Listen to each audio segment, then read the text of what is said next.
Good morning সবাইকে। সবাই কেমন আছো? আশা করি সবাই খুব ভালো আছো। এখন বাজে ভোর 4:30। এখন আমি মর্নিং ওয়াকে যাচ্ছি।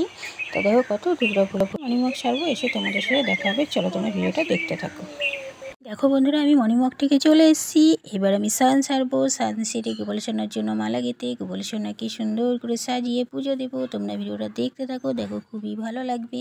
কারণ গোপাল সোনার পুজো যারা দর্শন করতে চাও তারা তো দেখলে খুবই ভালো লাগবে। চলো, ঘুম ভেঙে গেছি। গোপাল সোনাকে একটু জল খাওয়াবো, মুখটা ধুয়ে দেবো, দিয়ে গোপাল সোনাকে সিংহাসনে বসাবো। অনেক ফুলের মালা গেঁথেছি, আমার ছেলে আর আমি দুজন মিলে গেঁথেছি মালাগুলো। সব ঠাকুরকে পরাবো। দেখো গোপাল সোনার মুখটা ধুয়ে বসিয়ে দিই।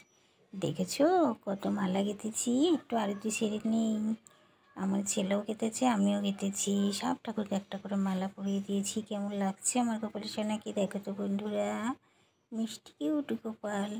তা ভোগ দর্শন করে নাও তোমরা। সকাল সকাল চিড়ে লাড্ডু দিয়েছি আর একটু বাতাসা দিয়েছি। সকালবেলায় যেহেতু সব ফুল দিয়ে মালা গেঁথে সবাইকে সাজিয়েছি, ওই জন্য তিনটে ঠাকুরকে খেতে দিয়ে দিয়েছি। স্নানও সেরে নিয়েছি। আমার গোপাল সোনাকে খুবই কিউট লাগছে, সব ঠাকুরকে কিউট লাগছে, তাই না বন্ধুরা? তোমাদের যদি ভিডিওটা ভালো লাগে তাহলে একটা লাইক করে দেবে, চ্যানেলে নতুন হলে সাবস্ক্রাইব করে দেবে, আর এরকম ভিডিও পাওয়ার জন্য আমার পাশে থেকে বেল আইকনটা বাজিয়ে দেবেন। দেখা হচ্ছে পরে ভিডিও। Bye bye.